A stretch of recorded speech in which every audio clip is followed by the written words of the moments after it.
Graça e paz, igreja.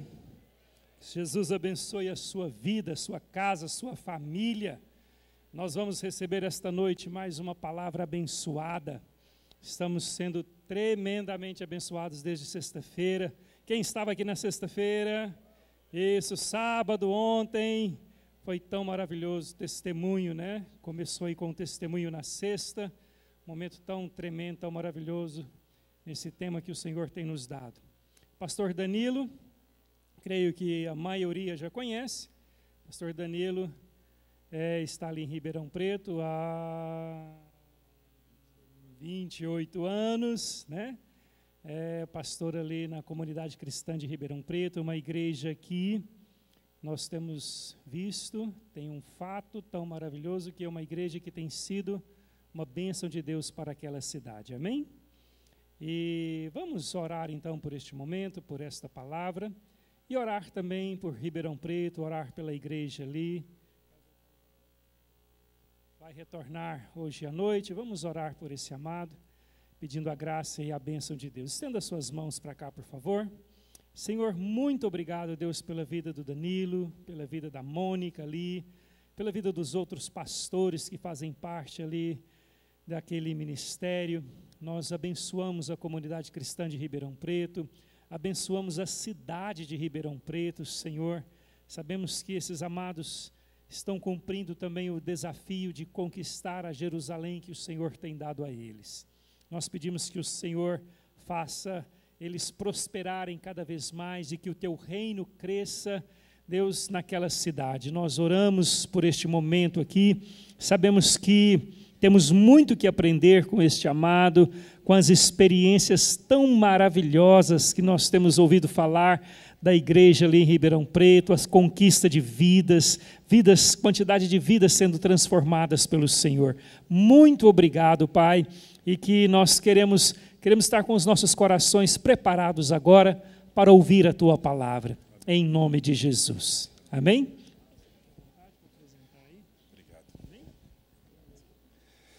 Graça e paz, amados, que bênção estar aqui, sempre um prazer. Essa igreja é uma grande sombra sobre nossas vidas. Eu estou chegando ao fim da festa, mas eu tenho esperança de que Jesus, mais uma vez, faça no final da festa algo especial, amém? Você se lembra daquele casamento em Caná? No final da festa, quem ficou até o fim recebeu o melhor vinho, não é? Nós vamos receber de Deus algo especial nessa noite. Eu creio nisso. Eu não estou acompanhado hoje pela minha parte mais bonita, minha esposa, a Mônica. A gente tem que sair amanhã de Ribeirão Preto às 5 da manhã para um compromisso em São Paulo. Então ela ficou descansando para me ajudar a pegar o carro. Eu já vou chegar de madrugada lá. Vai ser uma correria. Mas eu estou bem acompanhado. Estão comigo minha filha Monique e um rapaz corajoso que entrou lá em casa dizendo que queria se casar com a minha filha. O Lucas, eles estão lá atrás. Queria que eles ficassem em pé, só para que a igreja possa conhecê-los. Então, eu estou muito bem acompanhado nessa noite, amém? Eles estão ali porque nós trouxemos alguns materiais. O tempo que eu tenho aqui no púlpito é limitado, dá para deixar algo de Deus com vocês, mas uma forma de deixar mais do que o púlpito permite é deixar alguns materiais. Eu trouxe algumas coisas que vão edificar a sua vida, alguns livros. Esse livro, Chaves da Relevância, são livros escritos por mim, um pela Mônica, minha esposa. Esse livro fala sobre o que você precisa fazer para causar um impacto no lugar onde você está plantado. Você não foi levantado por Deus para ser só mais um. Amém? Então, ouse ser diferente e assuma fazer a diferença. Essa é a proposta desse livro, Chaves da Relevância. E ser diferente não é ser esquisito, não, viu? Tem gente que confunde, né? Não é ser esquisito, não. É viver a vida do reino de Deus. Esse livro aqui é o livro do meu coração. Se eu tenho um segredo a compartilhar, o que tem sido mais essencial no nosso ministério, está aqui, o Fazedor de Discípulos. Tenho estado muito feliz com a repercussão desse ensino. é um chamado de todos nós, alcançar nossa Jerusalém, os confins da terra, é fazer discípulos, não apenas evangelizar pessoas, mas conduzi-las à maturidade frutífera. E é sobre isso que eu falo nesse livro, que, graças a Deus, tem sido referendado por muitos ministérios que a gente admira, muitas igrejas começam a usar, inclusive, como material de inspiração. Nós, lá em Ribeirão Preto, estamos nas nossas grupos de discipulado, mergulhando capítulo a capítulo. E esse que é o mais novo, foi escrito pela Mônica, minha esposa. Você já pensou em desistir de alguma coisa importante na sua vida? Quem aqui já pensou, pelo menos, em desistir? Levanta a mão, além de mim. A maioria, não é? Pois bem, Indesistível é o título desse livro. Livre-se dos embaraços que podem impedir sua carreira de sucesso. Deus deu muita graça a Mônica para escrever essa mensagem. Se você tem algum argumento para desistir, eu garanto que ele vai cair com essa leitura. Vai cair por terra em nome de Jesus e você vai cumprir o seu propósito. Amém?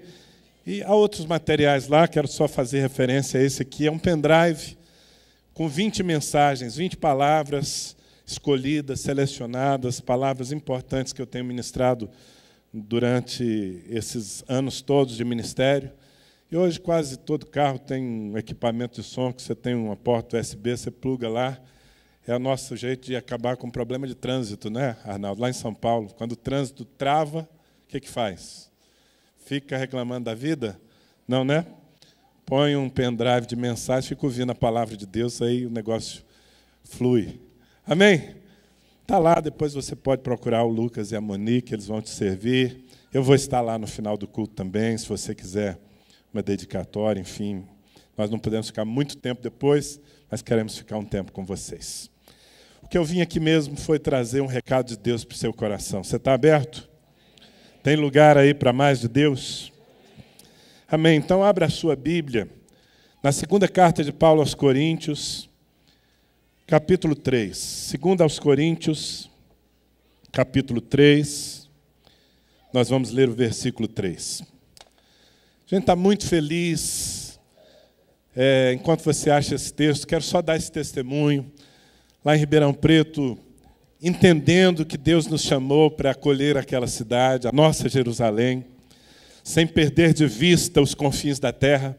Um dia Deus chegou para Abraão e disse: Abraão, levanta os teus olhos desde o lugar onde estás e olha para o norte, para o sul, para o leste e para o oeste, porque toda a terra que vês, eu te darei a ti e a tua descendência para sempre. A gente só conquista a terra que vê. O que você não vê, você não conquista. Mas eu acho impressionante que Deus falou com Abraão: levanta os teus olhos desde o lugar onde estás. A nossa responsabilidade, desafio, privilégio começa com a conquista da nossa cidade. E nós estamos fazendo isso.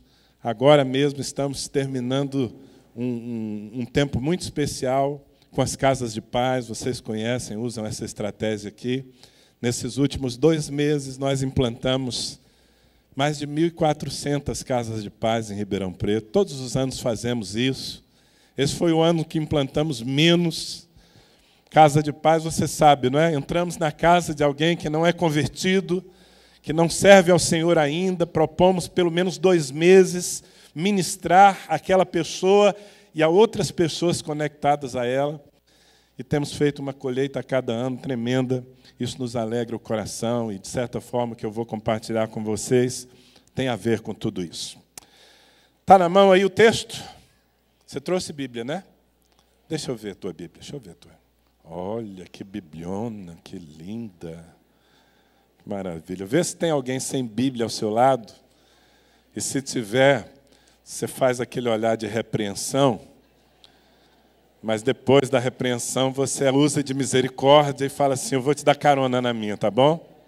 E você dá carona na sua Bíblia para que essa pessoa leia com você o texto. 2 aos Coríntios 3:3.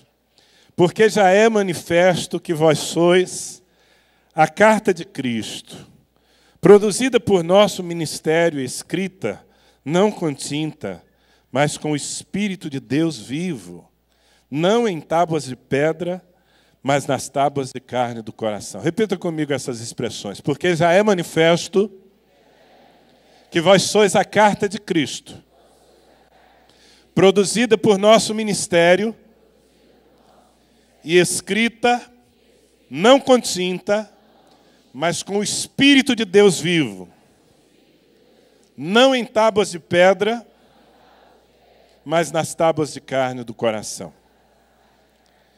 Eu queria que você mantivesse a sua Bíblia aberta nesse texto, porque praticamente tudo que eu vou falar está aí, e que, se possível, você anotasse o que Deus está falando mais fortemente ao seu coração. Aliás, é um bom costume que nós devemos desenvolver, anotar as coisas que Deus nos fala, porque o que a gente guarda na mente se perde muito rapidamente. Ok? É um incentivo que eu estou te dando. Eu, muitos anos atrás, fiquei muito impressionado com um documentário que eu vi na televisão, num desses canais de TV a cabo. Aquela matéria tinha como foco um médico iraquiano. Esse homem sofreu pelo desaparecimento do seu irmão, ainda naquele tempo da ditadura do Saddam Hussein no Iraque. Já faz alguns anos isso, eu nunca me esqueci. E aquela reportagem falava da angústia daquele médico que passou anos e anos da sua vida tentando descobrir o paradeiro do seu irmão, que desapareceu de repente. E depois que aquele ditador, Saddam Hussein, foi tirado, né, do governo, enfim, foi deposto. Então, os porões daquela ditadura no Iraque foram expostos. E, finalmente, se teve notícia do irmão desse médico. Ele havia sido morto por aquela ditadura. E o que me impressionou, nunca saiu da minha mente, foi a imagem daquele homem. A reportagem o acompanhava quando ele finalmente teve pistas do paradeiro do seu irmão, já morto. Ele não sabia, tinha esperança de encontrá-lo vivo depois de muitos anos. E o que me marcou foi o desespero daquele homem quando finalmente descobriram a ossada do seu irmão. E ele chorava compulsivamente e ele dizia: eu cheguei tarde demais, eu cheguei tarde demais. Ele acalentou no coração a expectativa de encontrar o seu irmão vivo. Mas, deparando-se ali com a realidade da morte, ele sofria profundamente. Aquilo ficou guardado em minha mente. E depois Deus começou a falar comigo sobre isso, sobre o sentimento que Deus tem em relação a cada pessoa que Ele criou para a sua glória. Deus não criou o homem para a perdição. Deus não escolheu alguns para a vida e outros para a morte. Ele ama a todos igualmente, nós sabemos disso. Eu vou contar uma parábola aqui, ok? É uma história inventada, mas vai me ajudar a dizer as coisas que eu tenho a dizer para você nessa noite. Imagine o seguinte: um homem de bem, um juiz, uma pessoa rica, de boa educação, boa índole. Ele tem um filho e, como todo bom pai, ele dá o melhor que pode para o seu filho. Educação, escola, carinho. Ele se dedica de todas as formas a suprir aquele menino que depois se torna um adolescente, um rapaz. Recebe tudo que tem para ter uma vida digna. Mas na sua juventude, esse moço, esse jovem, resolve andar pelos seus caminhos. Conhecer algo a mais do que o seu pai e a sua casa podiam lhe dar. E ele, como muitos fazem, ele saiu para provar da vida, fez amizades, algumas boas, outras ruins. Acabou se envolvendo com drogas. E para sustentar o vício que logo apareceu, ele começou a roubar. Enfim, uma trajetória como a de muita gente que nós conhecemos, apesar da origem nobre dele.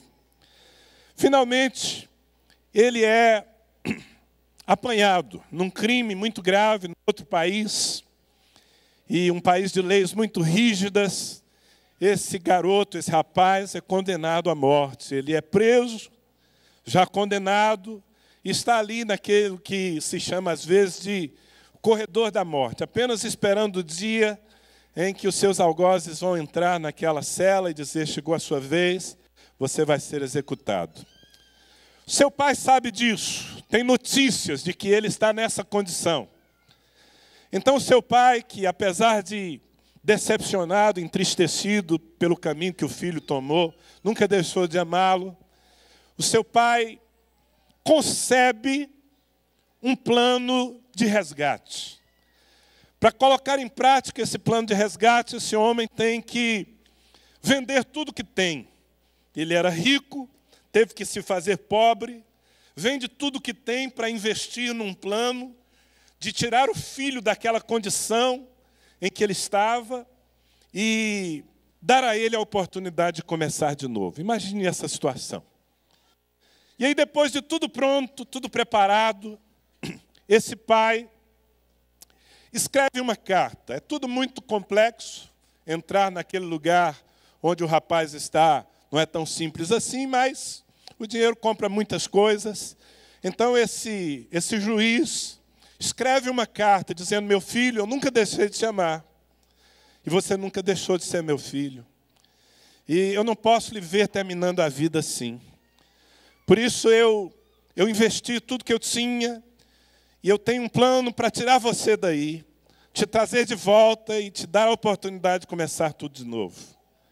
Você só tem que fazer isso, e isso, e isso. E o pai lhe dá algumas instruções para que ele estivesse pronto para o dia do resgate. E o pai envia essa carta por um mensageiro e fica do lado de cá, com seu coração na mão, angustiado, esperando que a carta chegue ao seu filho, do outro lado do mundo, mais rápido que a morte. Deu para entender a historinha? É uma parábola. Então o pai fica aqui, torcendo para que a carta, que tem as instruções, que tem a esperança para o seu filho, cheguem até ele antes dos algozes, antes dos seus executores. E o que tem a ver essa historinha que eu estou contando com o texto que nós lemos? Amados, esse rapaz representa cada ser humano que está à nossa volta aqui. Deus, como eu disse, não criou ninguém para a perdição. Nós temos, às vezes, uma dificuldade enorme de olhar para aqueles que estão lá fora, e principalmente para aqueles que estão mergulhados no pecado, como filhos de Deus. Mas deveríamos fazer esse exercício, porque foram criados para serem filhos de Deus, perderam essa condição por causa do pecado. Nós somos meio preconceituosos, né? Eu não sei se você concorda comigo, mas às vezes o nosso olhar não é bem o olhar de Jesus. Nós fazemos uma certa seleção, os nossos irmãos, aqueles que foram justificados e aqueles que estão lá fora. Eu fico imaginando uma reunião de célula, o líder de célula vai começar a reunião, orando, tem alguns visitantes na célula, e ele começa a orar: meu Deus, eu te dou graças, Senhor, porque nessa manhã nós temos aqui 2 perdidos na nossa célula, Senhor. Obrigado, Pai, por esses iníquos que o Senhor trouxe, pecadores. Na hora que ele terminar a oração e abrir os olhos, os caras foram embora, você não acha? Que foram chamados de iníquos, de perdidos, de pecadores, menos de santos, né? Mas eu acho interessante, Jesus tinha um olhar tão compassivo. Muitas vezes Jesus tinha uma agenda, mas ele mudava a agenda porque ele olhava para a multidão. E a Bíblia diz que ele se compadecia da multidão porque ele via cada uma daquelas pessoas como ovelhas. Para Jesus não eram bodes, eram ovelhas. Mas se eram ovelhas, por que estavam vivendo no pecado?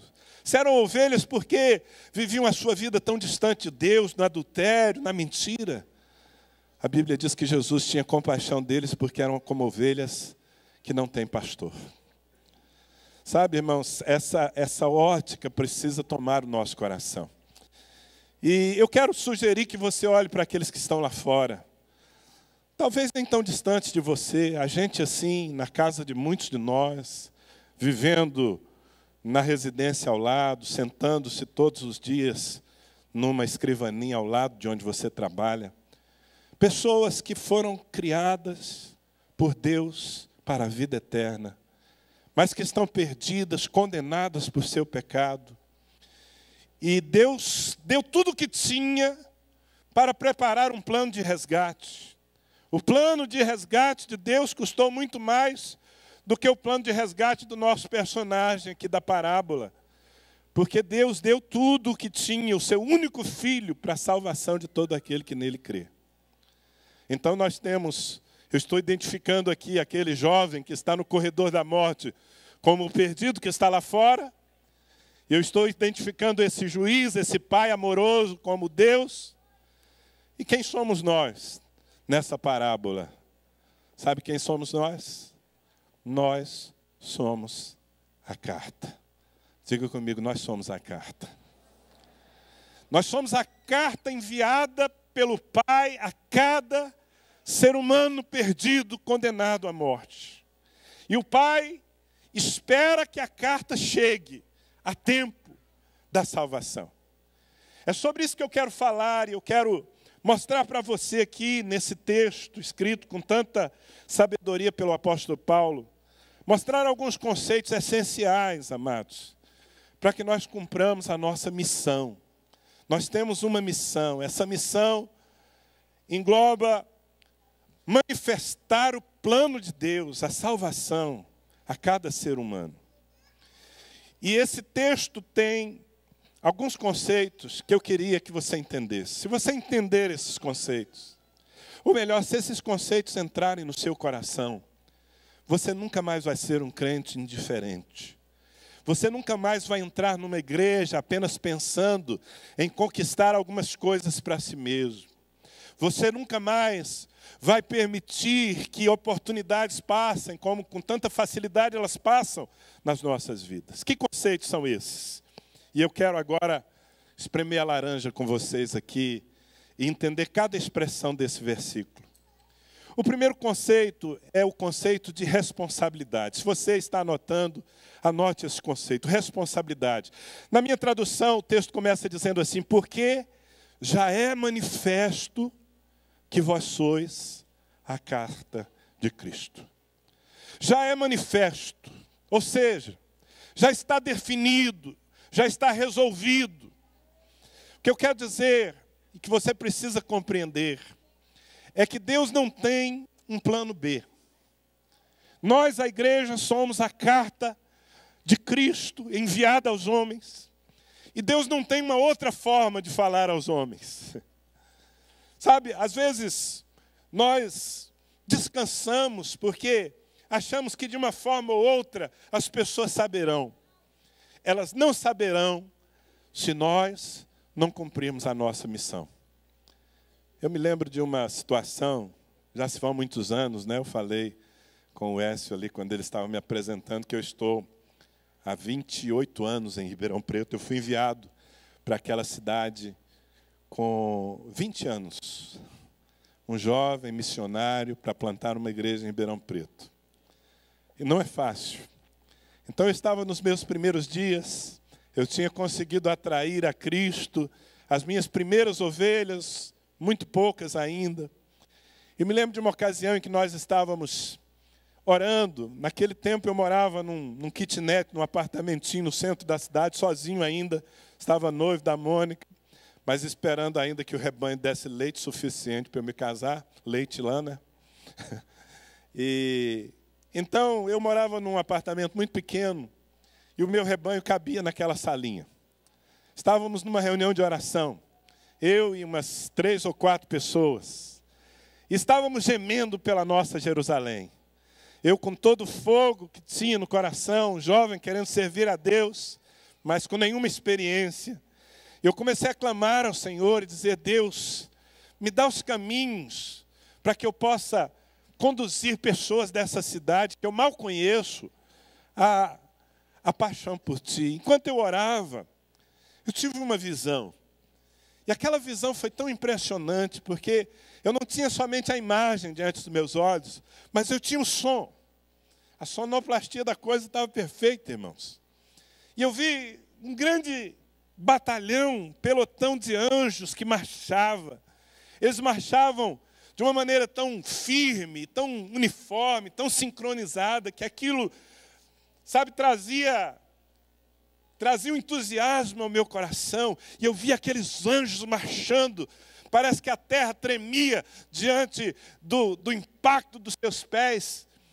E eu comecei a orar na minha empolgação, naquela experiência. Eu disse: isso, Deus, envia os teus anjos. Nós precisamos que os teus anjos tragam as pessoas para a tua casa, Senhor. Eu comecei essa oração muito intensa, mas tola. Enquanto eu orava, pedindo que os anjos fizessem esse papel, o Espírito Santo me deu um banho de água fria. Você já tomou um banho de água fria do Espírito Santo? Alguém já tomou? Normalmente a gente recebe dele fogo, né? Eu também não estava acostumado, mas ele me deu um banho de água fria naquele dia, porque eu estava orando com tanta intensidade, e a palavra dele veio ao meu coração assim tão clara: eu não farei isso, eu não posso fazer. E eu parei de orar, tentando entender aquela voz interior. E Deus me falou: esse não é o papel dos anjos. Os anjos não podem pregar a minha palavra, porque a minha palavra precisa estar encarnada, e os anjos não são carne. O homem só entende a palavra que está encarnada. É por isso que o Verbo se fez carne e habitou entre nós, e vimos a sua glória como a glória do unigênito Pai. E aí os homens viram a palavra de Deus de uma forma legível em Jesus. E esse ministério, que a Bíblia chama de um ministério da reconciliação, foi transmitido a nós, irmãos. Os anjos, por mais poderosos que sejam, e ainda que eles estejam enviados por Deus como espíritos ministradores, em favor de todos os que hão de herdar a salvação, eles lutam, eles guerreiam, eles nos servem, sim. Mas os anjos não podem pregar o Evangelho, não podem ser uma carta de Cristo aos homens. Somente a igreja, diga somente nós. Responsabilidade. Se a igreja falhar, se essa geração da igreja falhar em relação a transmitir com clareza a palavra de Deus à sua geração, então essa geração de Uberlândia morrerá. Porque a carta não terá chegado antes que a morte chegue. Quantos vocês estão me entendendo? Responsabilidade. O segundo conceito é o que eu chamaria de formação. Porque às vezes nós pensamos que pregar o Evangelho é simplesmente convidar pessoas para virem a um culto, ou mesmo anunciar a obra que Jesus fez na cruz. Mas é muito mais do que isso. Nós precisamos, nosso papel é manifestar o reino de Deus aos homens. E aí nós vamos precisar passar por um processo. E é esse o segundo conceito que eu quero repartir com você nessa noite, que é o conceito de formação. Diga formação. Agora, só para eu sentir assim, para eu matar a saudade do meu povo lá de Ribeirão Preto, fale como um bom Ribeirão Preto, diga formação. Ai, meu Deus. Agora eu senti em casa. Porque lá tem que enrolar mais a língua, sabe? É formação. O texto diz: porque já é manifesto que vós sois a carta de Cristo, produzida por nosso ministério. Amado, quem está produzindo você? Que ministério está produzindo você? Você só pode ser carta de Cristo se colocar debaixo do trabalho de alguém. Paulo usa esse termo, produzidos por nosso ministério. Jesus usou uma outra expressão, fazer discípulos. A igreja que vai manifestar o reino de Deus e a mensagem com clareza não é uma multidão desconectada, não é um amontoado de crentes imaturos e sem aliança, não. A igreja que vai manifestar o poder de Deus e a palavra com clareza aos homens é uma igreja formada, discipulada, trabalhada, tratada, amadurecida. Posso ouvir um amém? Mas para que você se torne alguém desse naipe, você precisa se submeter a um discipulado.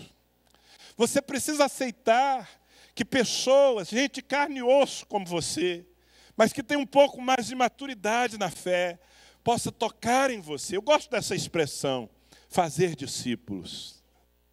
Porque fazer discípulos traz para mim a ideia de um trabalho artesanal. O discípulo você não acha, o discípulo você não ganha, o discípulo você faz.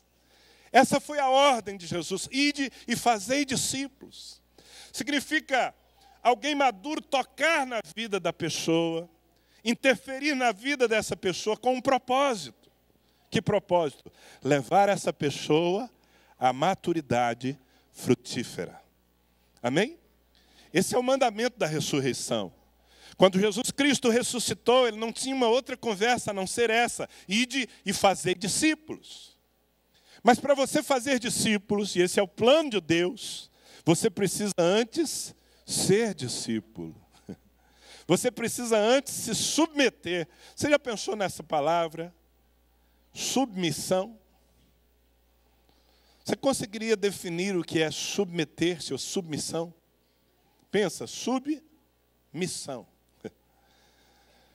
No discipulado, o que acontece é o seguinte, amados. Eu reconheço que Deus levantou alguém, que Deus levantou pastores e líderes sobre a minha vida. E que Deus deu uma missão a essas pessoas. Qual é a missão? Me formar, me produzir, trabalhar em minha vida até que eu seja maduro. O que é uma pessoa madura? Uma pessoa madura é uma pessoa firme e uma pessoa capaz de se reproduzir. Isso é maturidade. Você está comigo? Muito bem. Então, eu reconheço que alguém tem uma missão em relação à minha vida: me formar, me produzir.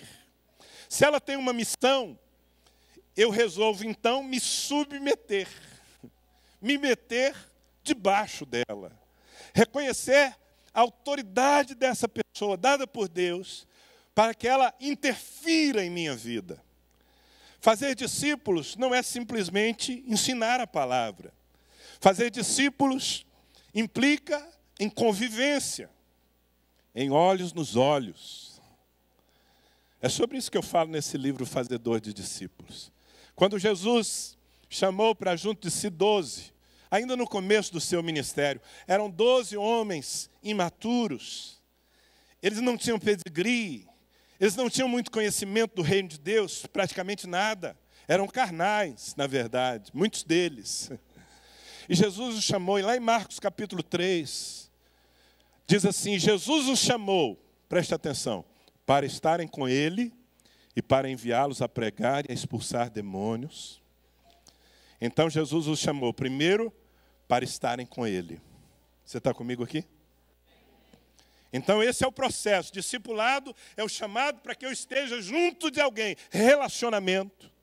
Eu não faço discípulos quando eu estou pregando no púlpito. Do púlpito eu posso inspirar, eu posso ensinar, eu posso profetizar. Mas eu faço discípulos quando eu desço do púlpito e eu chamo pessoas para a minha vida. Eu permito que pessoas andem comigo, que elas aprendam não apenas aquilo que eu falo, mas que elas aprendam aquilo que eu vivo. Isso é fazer discípulos. E todos nós precisamos nos colocar nesse processo.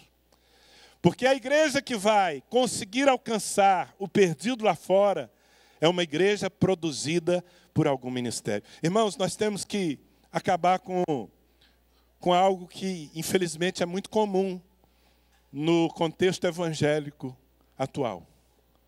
Nós temos muitos frequentadores de igreja e poucos discípulos.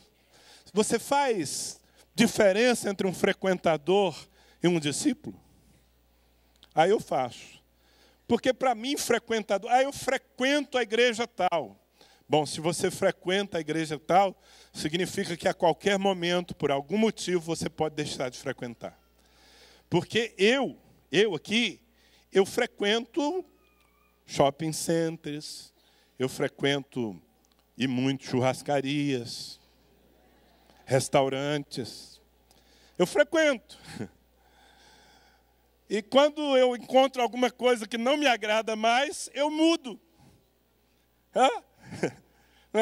Deixei de frequentar aquele restaurante, não vou mais lá, não gostei. Achei outro melhor. E a gente tem uma geração de pessoas na igreja que são apenas frequentadores. Nós precisamos transformar essa geração em discípulos. Porque os discípulos olham para o seu mestre e dizem: para quem iremos nós? Nós temos uma aliança. Eu faço parte disso aqui. Amém, gente? Então, formação, você precisa ser formado. Você precisa ser produzido. Vai doer. Às vezes vai ser desafiador. Mas é a única forma que nós temos de sair da imaturidade para a maturidade. Amém? Terceiro conceito. O terceiro conceito é o conceito de unção. Repita, unção. E se está anotando, anote. Porque você sabe, não é, irmão? Uns são e outros não. É ou não é? Unção.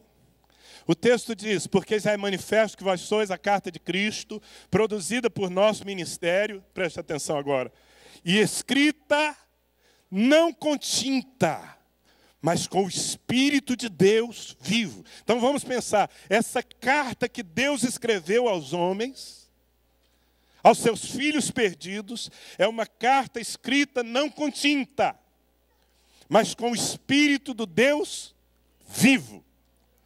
Amém? Então eu me permito entender que a tinta que escreve a carta que os homens lá fora precisam ler se chama unção. Eu sempre digo isso, e eu realmente creio nisso. Fazer a obra de Deus sem unção é pura presunção. Não ouse fazer a obra de Deus sem unção. O que é unção? Unção é influência do Espírito Santo em sua vida. Unção é manifestação sobrenatural de Deus através de você. Isso já foi liberado, ok? Não tem que pegar 100, não tem que pagar taxa. Jesus já pagou. O Espírito foi dado à igreja. E você tem não apenas a oportunidade, mas você tem a obrigação de ser uma pessoa ungida, de viver cheio do Espírito. Como é que a gente consegue isso? Você cultiva a sua vida com Deus. A unção, ela não aparece por geração espontânea, irmãos. A unção é resultado da sua comunhão com Deus, da sua busca e da sua fé. E nós não podemos, pelo menos tem um ali que está entendendo o que é unção. Tá? Já estou seguro nessa noite. Sabe, às vezes nós não damos o devido valor. Eu queria te levar a fazer um raciocínio. Pensa bem.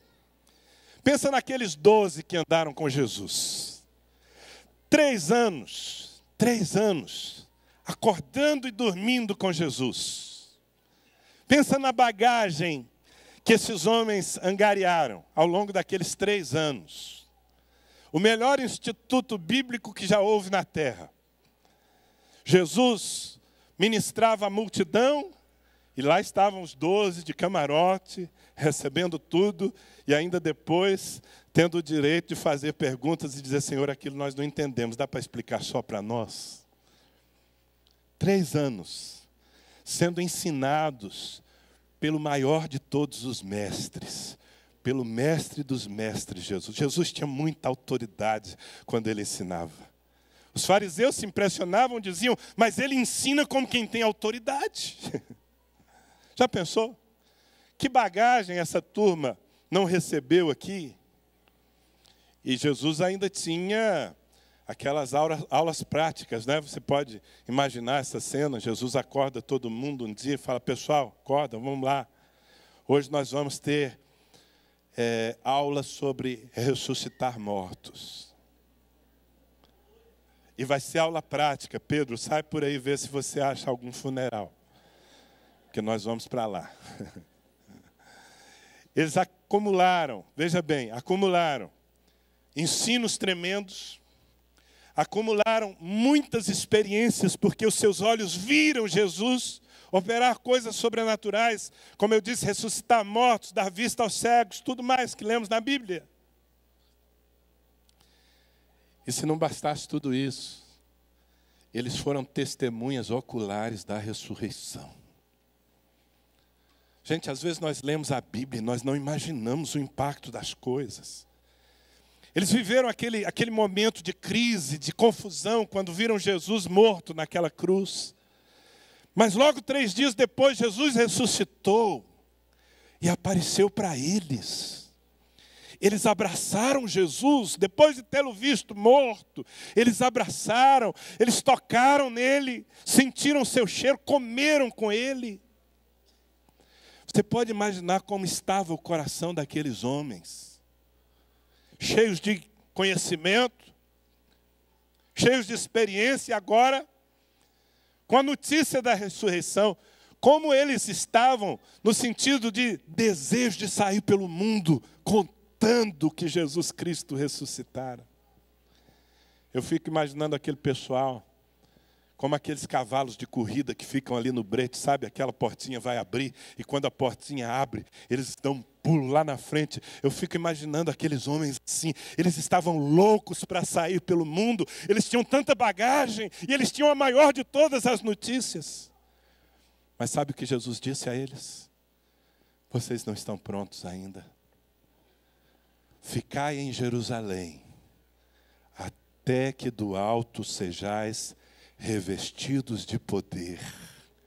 E então, ser-me-eis testemunhas, tanto em Jerusalém, como em toda a Judéia e Samaria, até os confins da terra. Ou seja, falta uma coisa.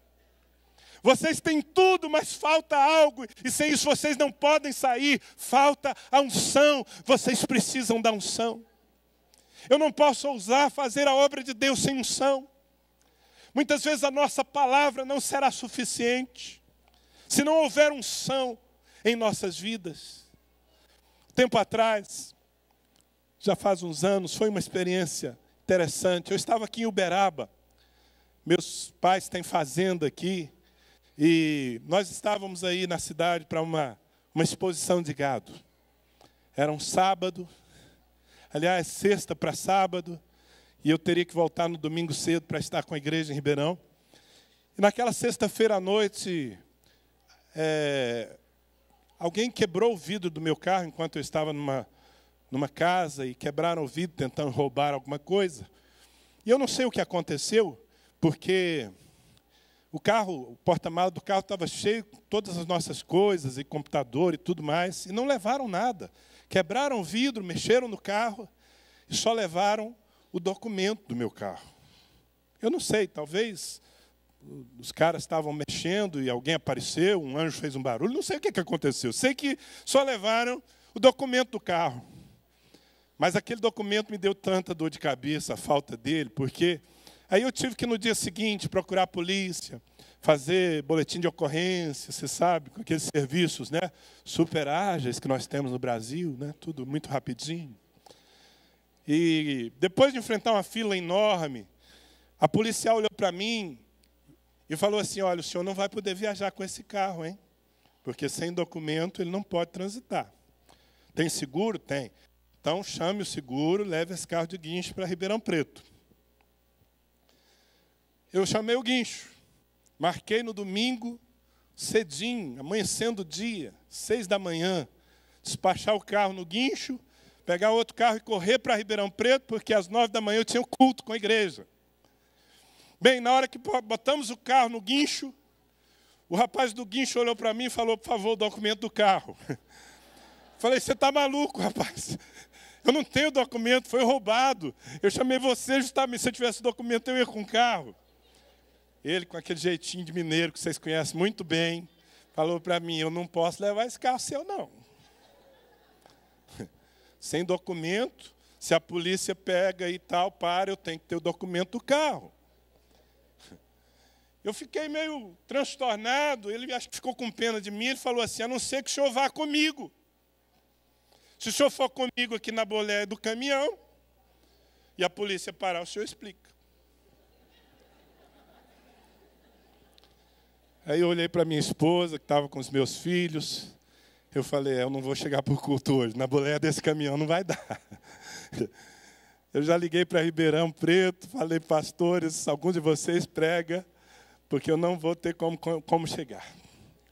Eu estava assim muito transtornado, muito contrariado. Entrei na boleia daquele guincho e comecei a fazer a minha viagem, tomando vento na cara, 80 por hora, e o meu carro aqui atrás. E teve uma hora quando a gente já ia passando ali o Rio Grande, eu me lembro bem do momento, que eu falei, Deus, o que o Senhor está querendo? Tem uma igreja, Senhor, tem mais de 2.000 pessoas me esperando, e eu estou aqui na boleia desse caminhão tomando vento nessa cara, Senhor. O que o Senhor está querendo? E quando eu pergunto por que eu estou aqui, eu olho para o motorista. Falei, Deus, eu não acredito que o Senhor... Por causa dele? Deus me falou,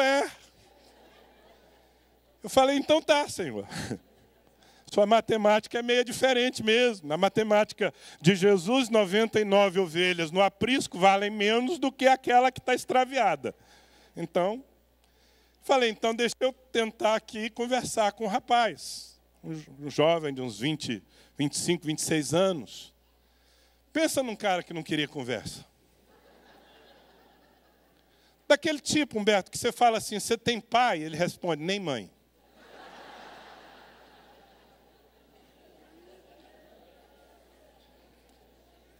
Eu falei, Deus, o cara não está querendo me dar uma atençãozinha, ele não quer conversa. Ele é muito tímido, retraído, Senhor. Enquanto eu estava ali na minha conversa com Deus, Deus me dá uma visão.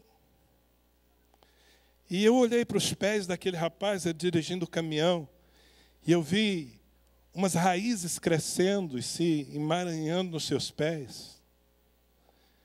Eu falei, Deus, dá para o Senhor melhorar o nível da revelação, que eu não estou entendendo ainda. E o Espírito Santo me disse claramente, esse jovem provou essa semana, pela primeira vez na sua vida, drogas. E se ele não tomar uma posição agora, em muito pouco tempo, ele vai estar completamente amarrado por isso. Eu olhei para ele e falei, rapaz, você me desculpe aqui, mas Deus está me dizendo que você provou drogas pela primeira vez essa semana. Ele olhou para mim com um olho desse tamanho e falou, mas foi só um pouquinho de maconha.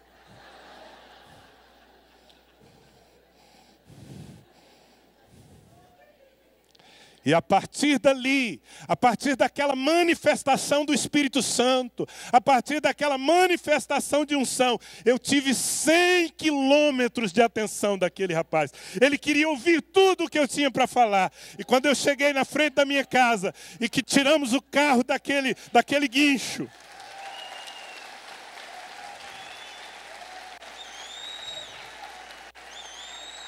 quando nós tiramos o carro do guincho, eu estava orando com aquele rapaz. Ele estava entregando a sua vida para Jesus e me dando o seu endereço, que eu mandei para um irmão aqui em Uberaba que pudesse consolidá-lo depois. É uma experiência. Eu sei que muitos de vocês têm, eu tenho outras também. A unção faz toda a diferença quando nós estamos manifestando o Evangelho na vida das pessoas. Amém, querido? Escrita não com tinta, mas com o Espírito de Deus vivo. Nós precisamos de unção. Se a unção é a tinta que escreve... Já aconteceu com você? Você está na rua, pensa. Você está na rua e se lembra que deixou umas informações importantes em sua casa. Você pega o celular, liga para a sua esposa, ela atende. Você fala, bem, corre, porque a bateria do meu celular está acabando. Eu preciso anotar aqui. Eu deixei um papelzinho lá em cima da mesa de cabeceira. Corre lá, meu amor. Pega para mim que eu estou anotando aqui. E a esposa corre, pega a informação que você precisa. Você fala, pode falar, que eu estou anotando. Aí ela começa a falar, rápido, que está acabando a bateria. E aí quando você vai anotar, a maldita Bic está sem tinta. Sabe aquela Bic que acaba a tinta na hora que não pode acabar? Você já tentou escrever com uma caneta sem tinta? Já? Todo mundo aqui já tentou, né? Você não tinha opção? E você está quase rasgando o papel. E depois o pior, você está tentando entender o que escreveu. Pois assim está o mundo lá fora, tentando entender a mensagem do Evangelho numa igreja sem unção, numa igreja sem poder do Espírito. Essa igreja não consegue comunicar a mensagem do reino de Deus, escrita com tinta, não com tinta, mas com o Espírito do Deus vivo. Amém? Quarto conceito. Você está comigo, né? Está comigo até o fim, não é? São 32 conceitos, nós estamos avançando muito bem. Estamos aqui no quarto agora, glória a Deus, aleluia. Amém? Calma, irmão, não vai embora não, estou brincando. O quarto conceito é compaixão. Diga comigo, compaixão. Porque já é manifesto que vós sois a carta de Cristo, produzida pelo nosso ministério, escrita não com tinta, mas com o Espírito de Deus vivo. Agora, não em tábuas de pedra, mas nas tábuas de carne do coração. A igreja que vai comunicar, a igreja que vai tirar os filhos perdidos de Deus do corredor da morte, é uma igreja que tem um coração mole. Não é uma igreja cheia de legalismo, cheia de doutrinas, cheia de leis, mas com pouco sentimento. É uma igreja que se manifesta na terra exatamente como o seu Senhor se manifestou. A Bíblia diz que Jesus, movido de compaixão, esse era o combustível de Jesus. Atos capítulo 10 diz que ele andou por toda parte, fazendo o bem e curando a todos os oprimidos do diabo. Que combustível era esse que levava Jesus a andar tanto? Compaixão. Movido de compaixão. Você sabe o que é paixão? Quem sabe o que é paixão?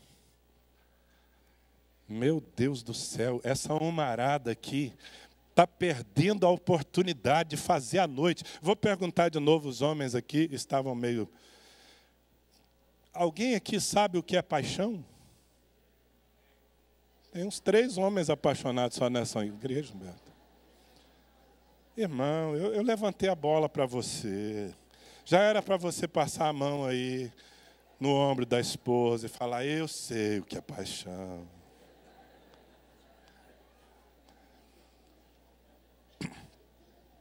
Paixão. Nós sabemos o que é paixão.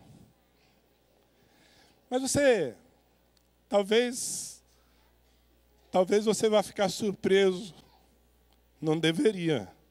Mas sabia que paixão é sofrimento? Paixão é sofrimento. A paixão de Cristo, o sofrimento de Cristo. Certo? O que é padecer? Alô, tem alguém aí? Vou perguntar de novo. O que é padecer? Sofrer. Padecer é sofrer. E compadecer? Sofrer junto. Sofrer com. Então, nós precisamos permitir que Deus e a palavra e o Espírito mude o nosso coração ao ponto de nós sentirmos o sofrimento do outro, de nós nos importarmos. Por que vamos nos esforçar, irmãos? Porque temos que ser a maior igreja da cidade? Porque se formos a maior igreja da cidade, os nossos pastores vão ficar famosos? E porque se formos a maior igreja da cidade, nós vamos ter poder, status e poder político? Olha, eu sei que esse tipo de combustível, ambição, tem movido muitos ministérios. Mas não é essa igreja movida por ambição que vai conseguir resgatar os perdidos. É uma igreja que se importa. É uma igreja que ama. É uma igreja que sente a dor do outro.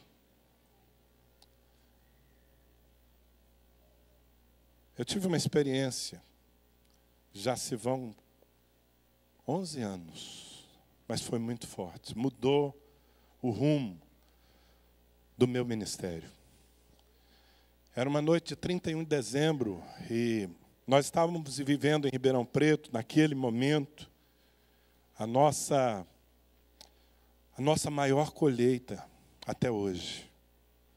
A igreja estava crescendo de uma maneira espantosa. E naquela noite de 31 de dezembro, nós não cabíamos mais como igreja no nosso templo. Então nós fomos para o ginásio de esportes da cidade, último dia do ano, fazer uma celebração. Naquele dia, pela primeira vez, a gente estava tocando a casa das 1000 células. A minha filha, que está ali, era uma adolescente, e ela tinha aberto a célula número 1000.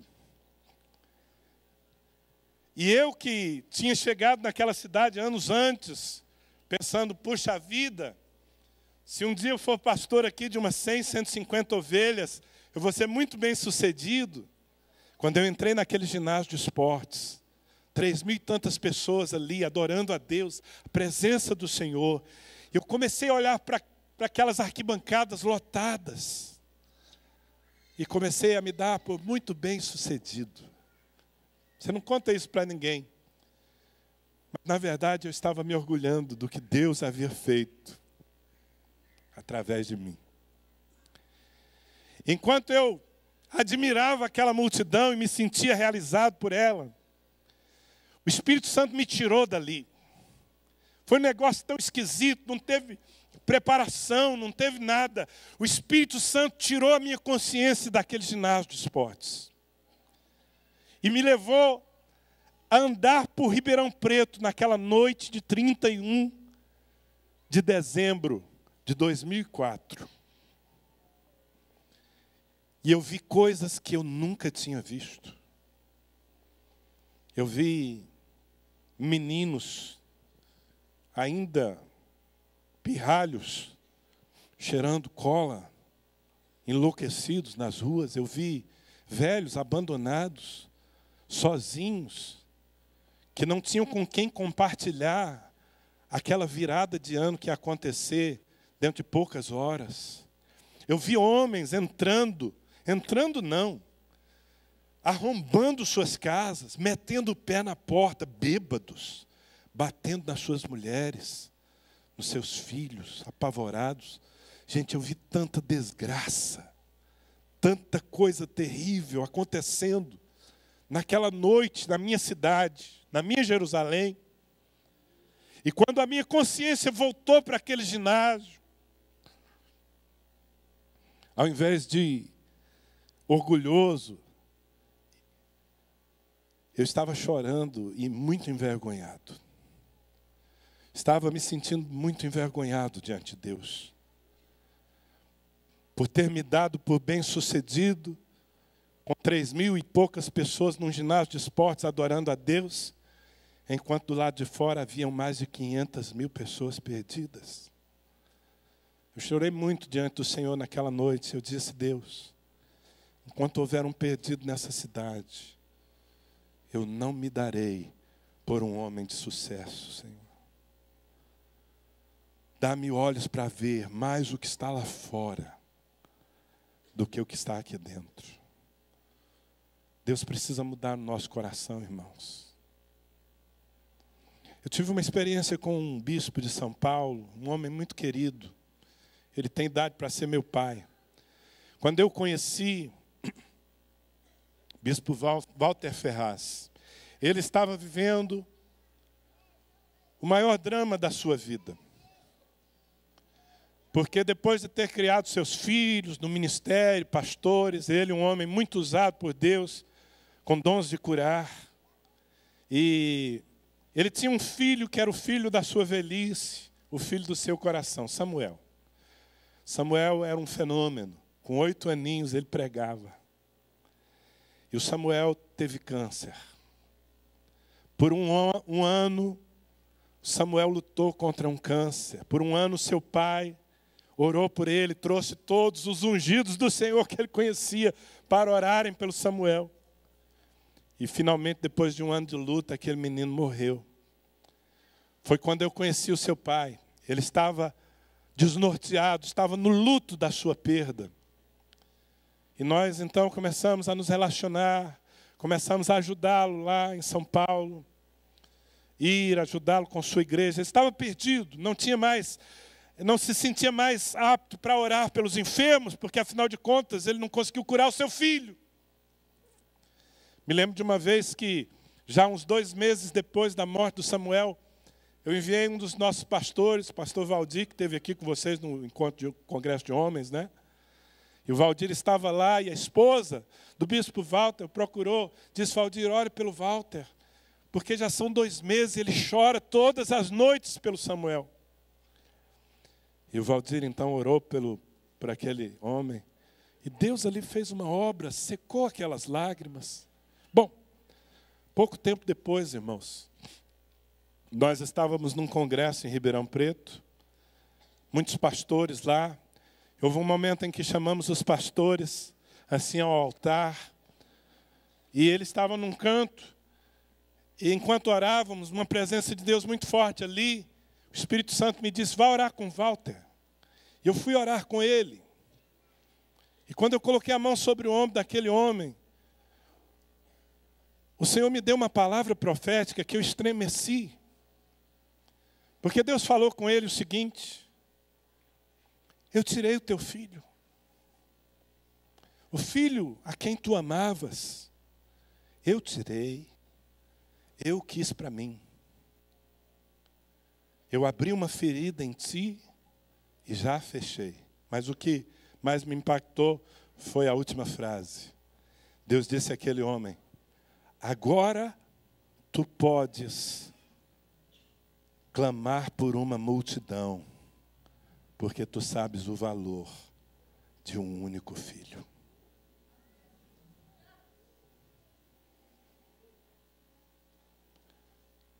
A igreja dos nossos dias clama por multidões, mas somente uma igreja que sabe o valor de cada um. Somente uma igreja que não trata as pessoas como número. Somente uma igreja que se compadece pode comunicar com clareza o Evangelho de Jesus Cristo. Amém? O último conceito que eu quero mostrar para você é o conceito de unidade. Unidade. Porque o texto não diz que nós somos as cartas. O texto diz que nós, plural, somos a carta. Diga: a carta. Ou seja, todos nós somos a carta. Significa que o Evangelho precisa ser comunicado na nossa unidade. Se nós não estivermos unidos, o mundo não entenderá. Eu vou pedir uma coisa para o Humberto.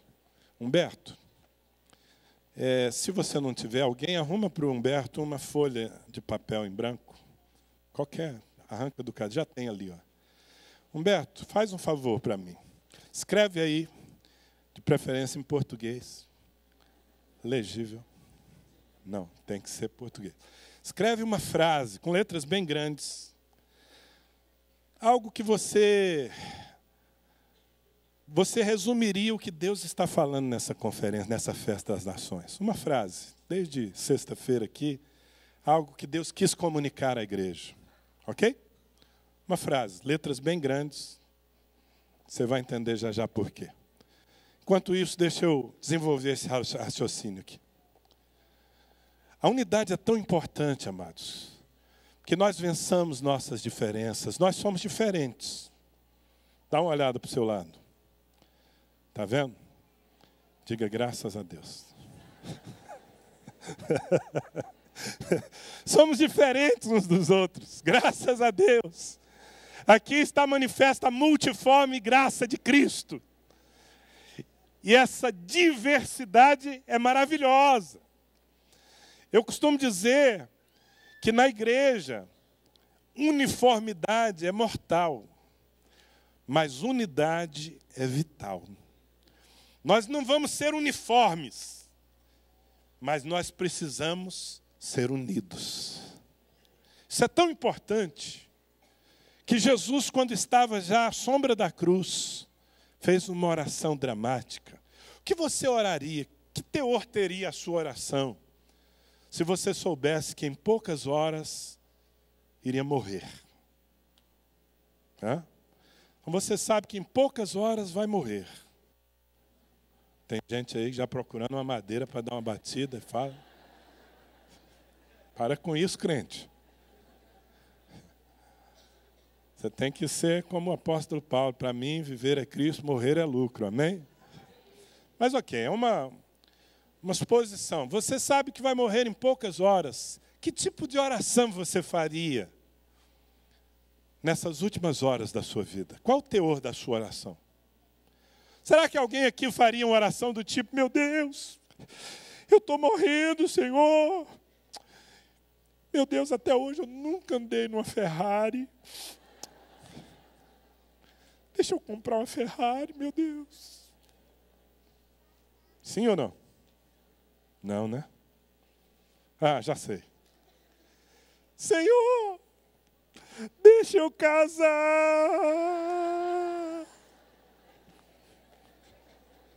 Talvez. Talvez. Não, gente, quando nós estamos assim, numa situação como essa, sabe, eu não tenho dúvida, numa situação como essa, eu oraria pela minha esposa, para que Deus lhe desse graça, pelos meus filhos. Eu oraria pelos pastores, a igreja de Ribeirão Preto, para que tudo que eu semeei não se perdesse na minha ausência. Eu oraria por coisas fundamentais. Que negócio de Ferrari é esse? Pois bem, quando Jesus estava prestes a morrer, ele olhou para aqueles discípulos e ele disse: Pai, que eles sejam um, para que o mundo creia que tu me enviaste. Preste atenção. Que eles sejam um para que o mundo creia. Jesus estava dizendo: Pai, eu vou fazer a loucura da cruz, eu estou pronto a morrer pela humanidade, mas não vai adiantar nada, o mundo não crerá no que eu fiz, se eles se dividirem. Se eles não forem um, o mundo não crerá. Então, Pai, que eles sejam um. Dá para perceber o peso da unidade? Porque as pessoas estão lá fora tentando entender essa mensagem de amor e reconciliação que nós pregamos. E elas não entendem porque nós nos dividimos com facilidade. E elas ficam coçando os olhos, tentando entender que amor é esse que nós pregamos. Está pronto aí? Deve ser o começo, as primeiras palavras do próximo livro do Humberto. Amém? Uau! Você não precisava vir nem na conferência, bastava levar esse papel para casa.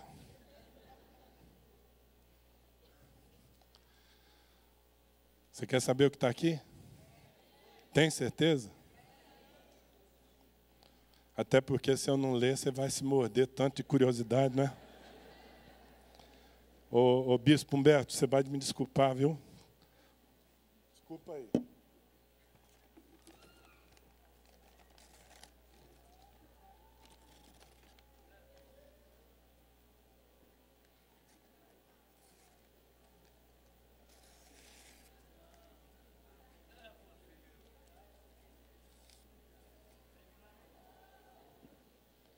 Eu já estou segurando na ponta do altar aqui para não ser fuzilado.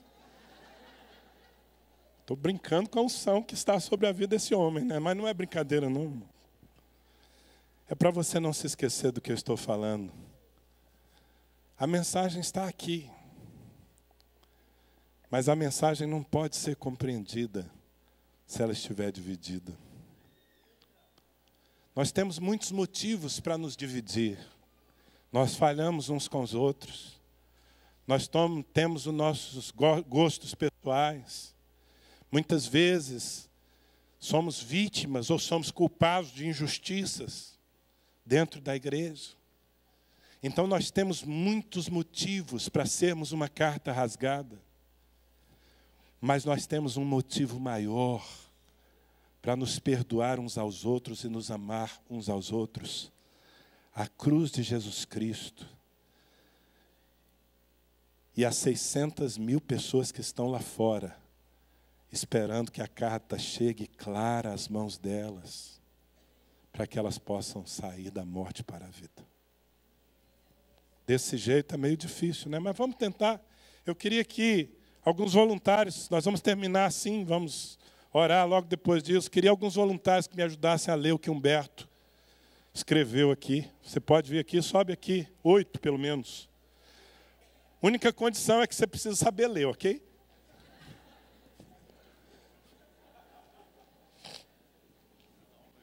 Já vou amarrando todo o espírito de adivinhação aqui, em nome de Jesus. Você vai ler só o que você tem na mão, ok? Vai ler do jeito que está aí. Te vira, maninho, sem adivinhação, sem...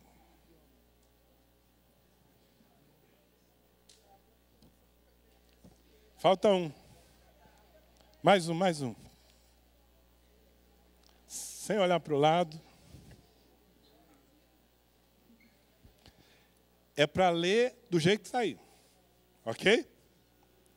Porque o pessoal está se mordendo, morrendo de curiosidade para saber. Ação e ro. Como? Ação e ro.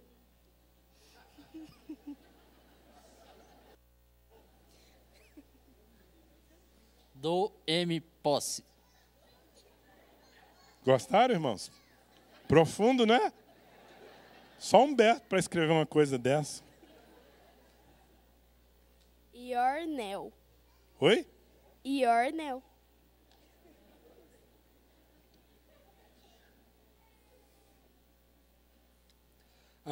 Pode. Vocês entenderam isso, gente? Eu cheguei a arrepiar aqui, ó. Pode. Condissipar. Condissipar. Ional AA. Deve ser africano, japonês. Jornal A. Or in odus.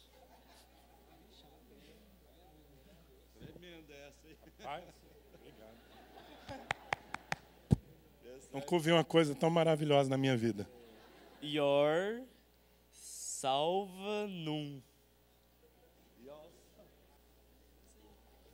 Entenderam, gente? Glória a Deus, maravilhoso. Humberto, eu nunca esperava tanto de você. Vamos despedir, vamos orar e terminar o culto, amém, queridos? Mas a mensagem está aí, é essa a mensagem. A mensagem está aí, foi lida. Gente, eu estou brincando com vocês, mas essa brincadeira pode, sabe, fazer com que a sua mente se lembre do estrago que as nossas divisões fazem ao conteúdo da mensagem. Não que Humberto escreveu, mas da mensagem que o Pai, com o preço do sangue do seu Filho, escreveu a todos os homens. O mundo lá fora não está rindo. O mundo lá fora está confuso. Eles estão olhando para nós e dizendo: que amor é esse? Que eu não consigo ver. Se eles vivem rachados, rasgados. Foi por isso que Jesus, com tanta intensidade, orou: Pai, que eles sejam um. Vamos fazer o exercício aqui do quebra-cabeça, vamos? Então venham cá e montem. E se eu fosse você, eu começaria a orar em línguas, porque isso não é fácil não, irmão. Se bobear, sai briga aqui entre eles.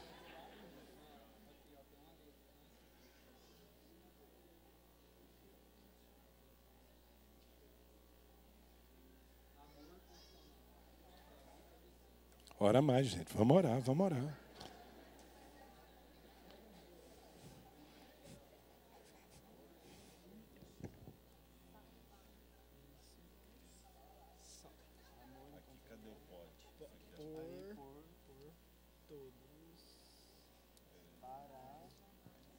Você pensa que é fácil?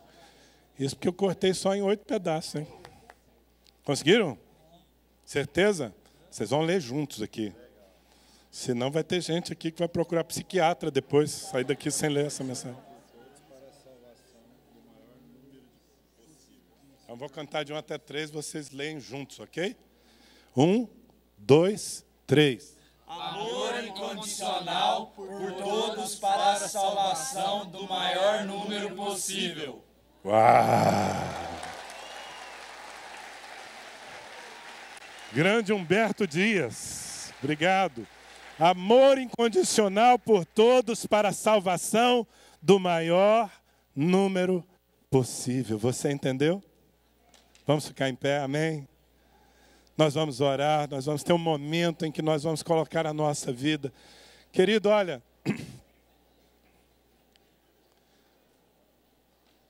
se alguém da música puder me ajudar aqui, mas nesse momento de oração, eu queria que você não pensasse em si mesmo.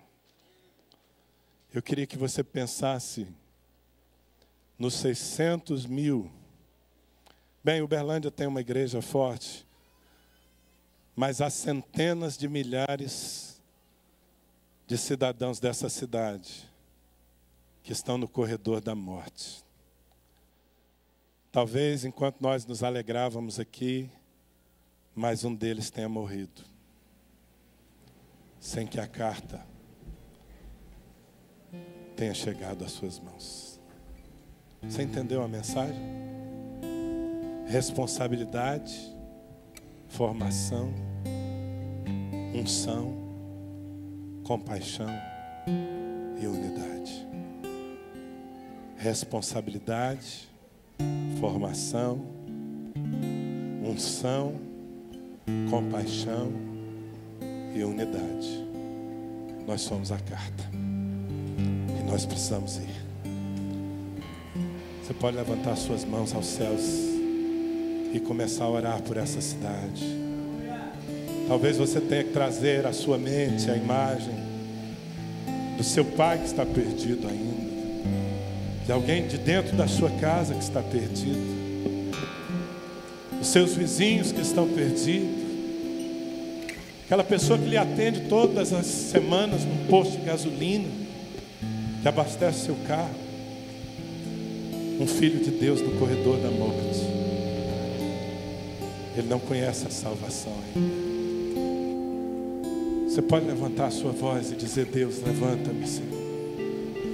Levanta-me, Senhor. Levanta-me, Senhor. Por favor, querido, coloque intensidade nessa oração. Porque já é manifesto que vós sois a carta de Cristo, produzida por nosso ministério, escrita não com tinta, mas com o Espírito de Deus vivo, não em tábuas de pedra, mas nas tábuas de carne do coração. Oh Deus, muda a nossa mente, Senhor. Muda o nosso coração, meu Deus.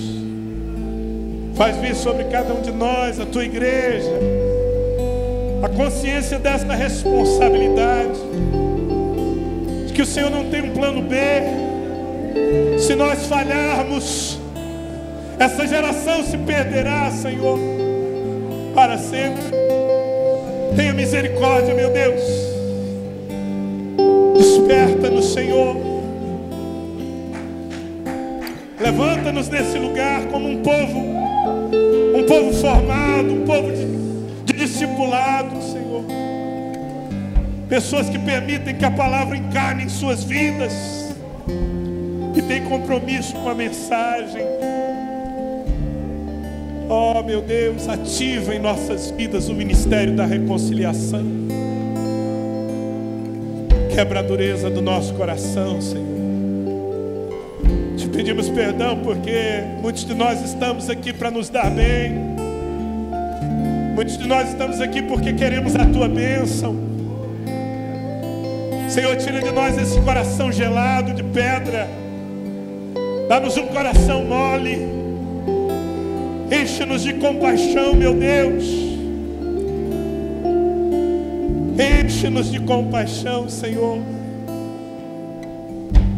Deixa-nos sentir o que o Senhor sente por cada perdido, pelos grandes e pelos pequenos, por aqueles que estão nas ruas perdidos, aqueles que estão nos palácios. Converte-nos ao povo desse lugar, Senhor. Livra-nos de ser profetas como Jonas.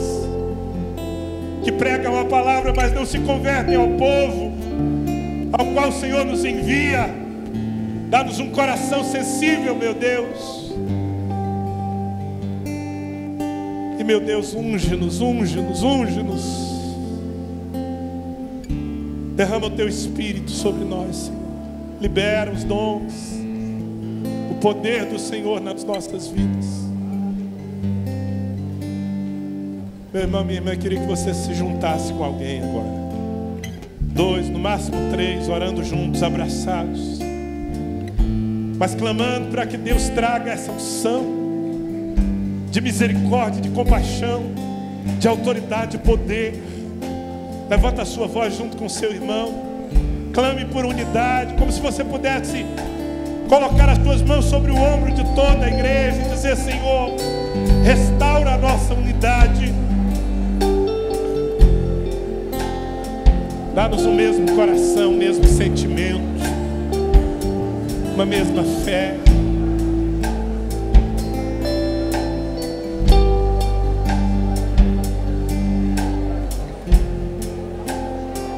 Ore, ore, ore, ore. Você é a carta, ore. Diga: envia no Senhor.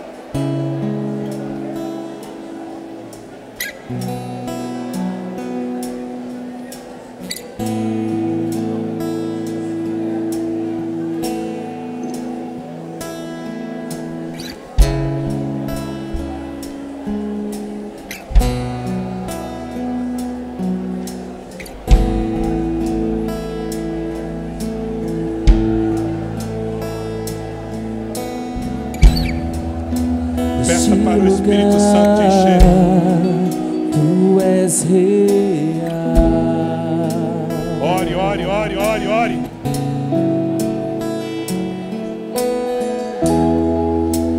Me entregar totalmente.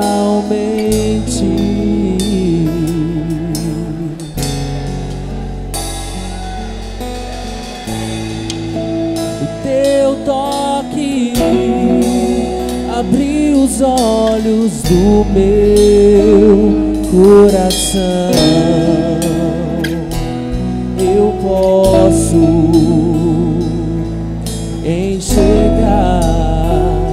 Peça pela unção, clame para que Deus incendeie o seu coração com paixão. Se eu me humilhar diante do teu altar e sacrificar aquilo que me custa, tu inclinarás os teus ouvidos ao meu clamor. Mas vale um dia no centro do teu querer, toda a vida sem jamais te conhecer. Tu és minha fonte, minha colheita, minha herança.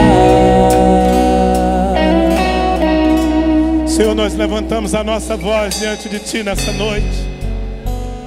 Assumimos a responsabilidade que o Senhor colocou sobre nós e o privilégio que temos de sermos porta-vozes da salvação.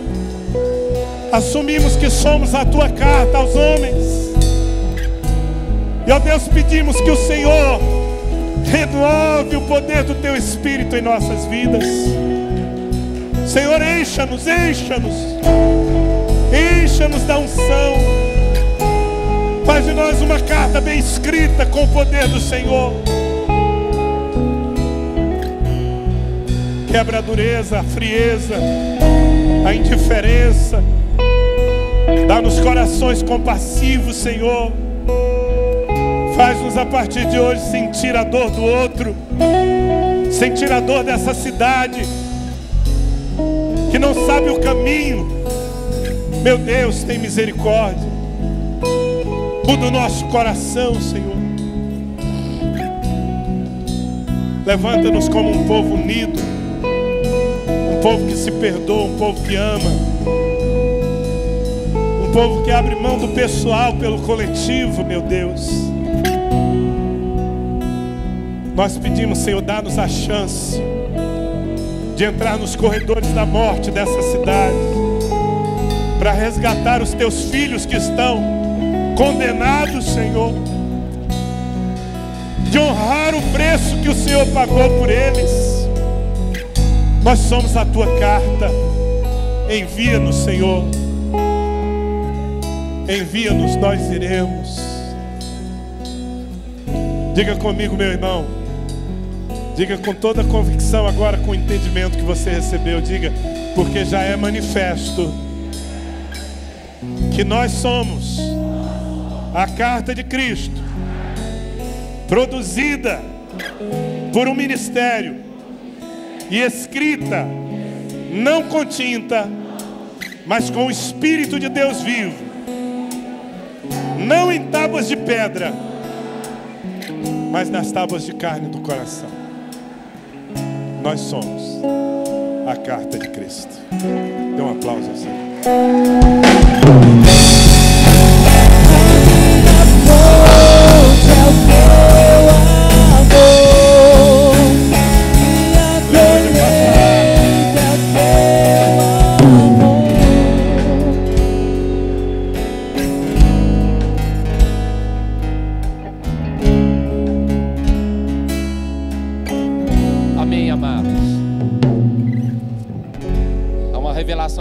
De Deus sobre nós hoje, amém?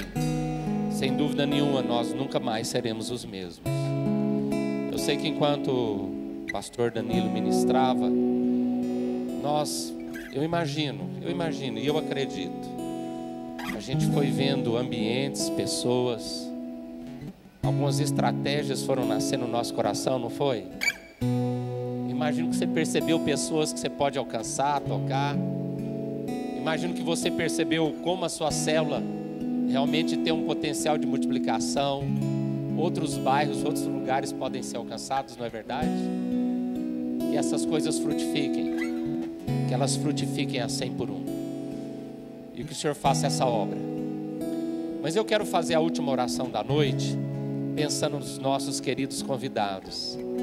Pessoas que aceitaram o convite para estar aqui hoje à noite, e que talvez não entregaram a sua vida para Jesus ainda, mas que a mensagem ficou clara hoje. Ficou clara hoje que o Senhor te ama, que Ele te chamou, Ele quer te salvar, Ele quer te libertar e fazer de você uma bênção, como você nunca foi antes.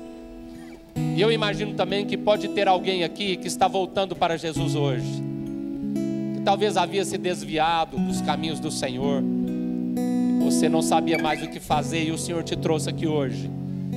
E eu acredito que ficou claro também que é tempo de voltar, deixar tudo para trás, voltar a servir ao Senhor e ser uma bênção, amém? Então você que está voltando para o Senhor hoje, ou você que precisa mesmo da salvação de Jesus, que precisa dessa presença viva, eu te convido a repetir uma oração de entrega do seu coração ao Senhor. Se você fizer essa oração após mim, se você repetir essa oração com toda a fé, Deus vai te ouvir e algo tremendo vai acontecer daqui para frente, amém? Então repita após mim e eu convido toda a igreja a fazer isso também de todo o coração, amém? Então vamos lá. Senhor Jesus Cristo, nessa noite eu reconheço que eu não posso viver sem Ti. Por isso, Jesus, eu te convido, entra no meu coração, entra na minha vida. Eu estou me entregando a Ti, Senhor. Eu reconheço que eu tenho pecado muito e eu te peço, perdoe-me, Senhor. Lava-me no Teu sangue. Senhor, quebra as maldições contra a minha vida, rompe com todo o laço do mal e escreve o meu nome no livro que está nos céus, com essa tinta de sangue derramado na cruz do Calvário. Eu te peço, Jesus, de todo o meu coração, amém. Então quem aqui teve a coragem de entregar a sua vida para Jesus, ou que está voltando para o Senhor e fez essa oração, levante a mão, levante a sua mão, fique com a mão levantada, muito bem. Vamos dar uma salva de palmas para essas pessoas, muitas pessoas. Agora, para a gente fechar com chave de ouro, você que foi trazido aqui pelo amor de Jesus, eu te convido para subir aqui na frente. Eu vou falar algo rápido para você. Queremos também te dar um presente para você levar para casa. Saia do seu lugar, vem aqui, é rapidinho. Eu quero ficar mais perto de você e falar algumas palavras importantes para você ainda, antes de irmos embora. Estamos no final da nossa festa das nações e a sua vida foi alcançada, isso é tão importante. Fica aqui olhando para mim assim, você vai ficar de frente para mim, de costas para o pessoal. Fica do lado dela, por favor. Fica aqui do ladinho dela. Que bom, pode vir aqui. Talvez alguém precise acompanhar essa pessoa.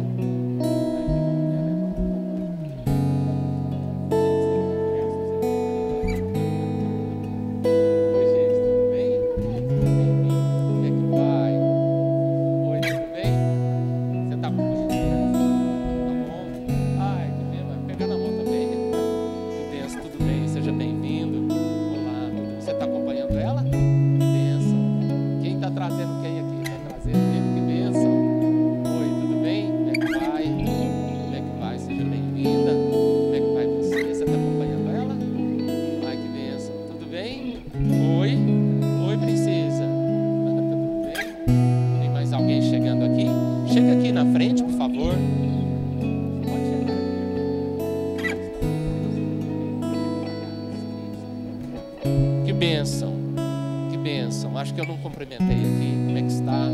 Seja bem-vindo. Tudo bem? Está acompanhando aqui? Como é que vai você? Seja bem-vindo. Olá, seja bem-vindo. Tudo bem? Vai. Olá, tudo bem? Está acompanhando ela? Tá? Pessoal, tremendo vocês estarem aqui. Quando vocês se abriram para estar nesse lugar, ouvir a palavra de Deus, vocês já romperam com muitas dificuldades. Ninguém vem na casa de Deus a não ser que Deus faça uma obra para ajudar essa pessoa. Usando circunstâncias, usando pessoas, são tantas coisas que contribuem para a fé. Talvez você já percebeu na caminhada da sua vida que em muitos momentos Jesus te chamou. Em muitos momentos Ele te livrou da morte. Ele fez coisas que você nem pediu.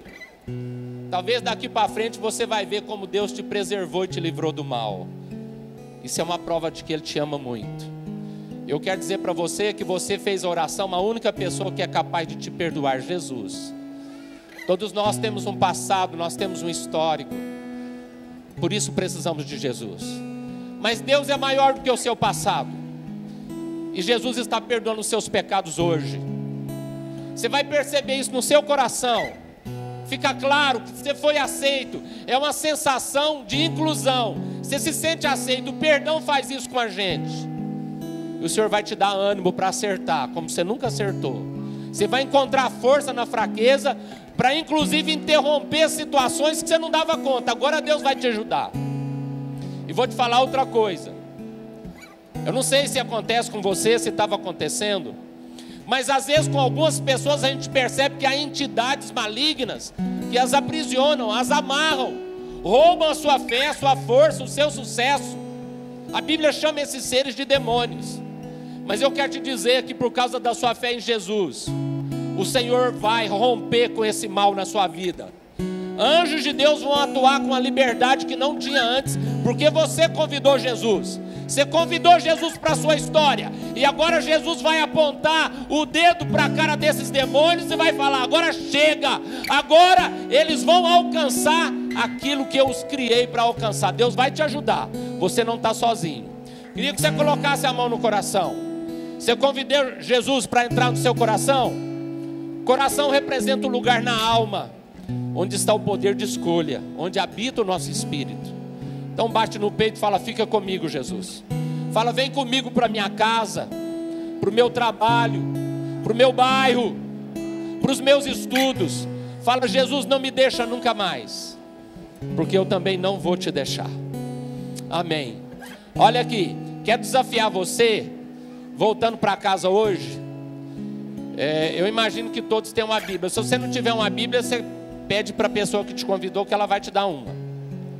Mas de todo jeito você vai levar um presente para casa. Você lê, ou você lê lá o livro de Marcos, o primeiro capítulo de Marcos, ou um livro que você vai ganhar hoje, um livreto, tá bom? E vou te dizer mais uma coisa aqui para a gente terminar. Além da família maravilhosa que você tem, a família biológica, você vai ganhar mais uma nova família. Essa pessoa que te convidou faz parte dela. Pessoa que convidou, fica aí. Olha para essa pessoa aí, alguns de vocês, aqui, isso. Quem convidou, passa para frente, fica aí de frente. Quem trouxe você, fica aqui na frente, aqui, olha para cá, isso. Quem convidou, isso. Isso, fica assim, isso. Não, vira lá para cá, isso. Nós aqui somos parte dessa família para te ajudar. Mas a gente é pouco. Eu queria que você se virasse para você ver um pouco mais da família que você acabou de ganhar. Vire-se. A minha fonte é o teu amor, minha colheita é o teu amor, minha herança é o teu amor.